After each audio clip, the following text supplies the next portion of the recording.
ख्वाजा आसिफ साहब।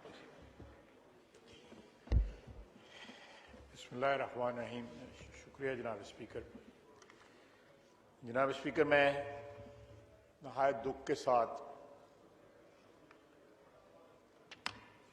चंद अल्फाज जो हैं वो मैं मुज्तमा करके अपने भाई परवेज़ मलिक साहब, अल्लाह उनको गरीक रहमत करे, उनको याद करते हुए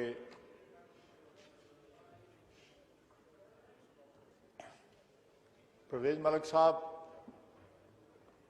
इस ऐवान के एक सीनियर रुकन थे। एज ए पार्लियामेंटेरियन जो उनकी खिदमात थी हम सब जानते हैं। वफाकी वजीर रहे, पाकिस्तान मुस्लिम लीग नून लाहौर के वो सदर थे और एक नहायत ही शफीक इंसान थे, एक बड़े प्यार करने वाले, मोहब्बत करने वाले दोस्त थे, भाई थे। और सबसे बड़ी बात है कि वो उनकी मिजाज में जो तहम्मुल था, जो बुर्दबारी थी, जो शफकत थी, बड़े कम इंसानों में आजकल नजर आती है। जनाब स्पीकर, मैं यहां पे order in the house please, order in the house please. एक बात जो उनकी एक्नॉलेज करना चाहता हूं, 2002 की असेंबली में हमारी पार्टी के को 1.5 दर्जन के करीब हम अराकीन यहां पे थे, उनमें परवेज़ मलिक साहब भी थे। लाहौर से बेशतर सीटें थी हमारी, जो 1.5 दर्जन जो सीटें थी उनमें ज्यादातर लाहौर की सीटें थी। उन्होंने वसीयत लाहौर के प्रेसिडेंट के अपने दूसरे रफका के साथ, जिसमें मेरे भाई जो हैं बरादर खुद साद रफीक साहब भी बैठे हुए हैं, दूसरे भाई भी वहां से जो मेंबरान हैं लाहौर बैठे हुए हैं, उन्होंने उस इब्तला के दौर में जो किला लाहौर था पाकिस्तान मुस्लिम लीग नून का, उसका भरपूर दफा किया और उसका सर बुलंद रखा। और पार्टी के साथ उनकी जो वफादारी और जो कमिटमेंट थी वो बार बार जो है उनके अमाल के साथ जो है, उनके अमल के साथ जो है रीइंफोर्स होती रही।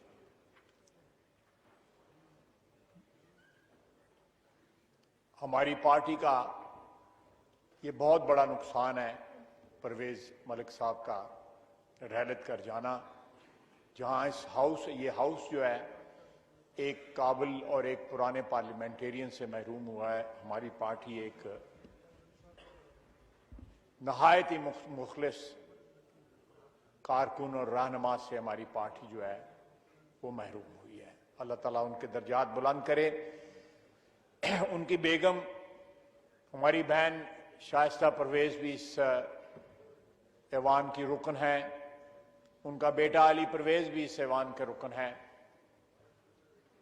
हम उनकी अपनी बहन से, बेटे से और बाकी पसमानदगान से जो है वो दिली ताज़ियत का इजहार करते हैं और ये सारा ऐवान इजहार करता है।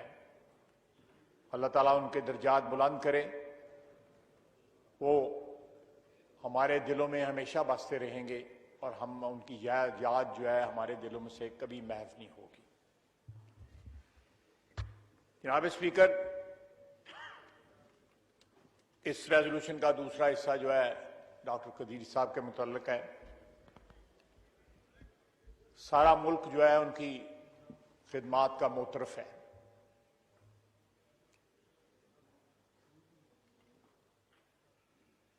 एक ऐसे दौर में जब हम बैरूनी ताकतों से के प्रेशर में आ गए और हमें अपने एटमी प्रोग्राम के मुतल्लिक जो है, जिसको जो फाइनल स्ट्रोक जो है नवाज शरीफ ने उसकी धमाके करके खेली, उस प्रोजेक्ट के या उस एटमी ताकत का जो हमने हसूल किया, उसके लिए हम अपोलोजेटिक हो गए।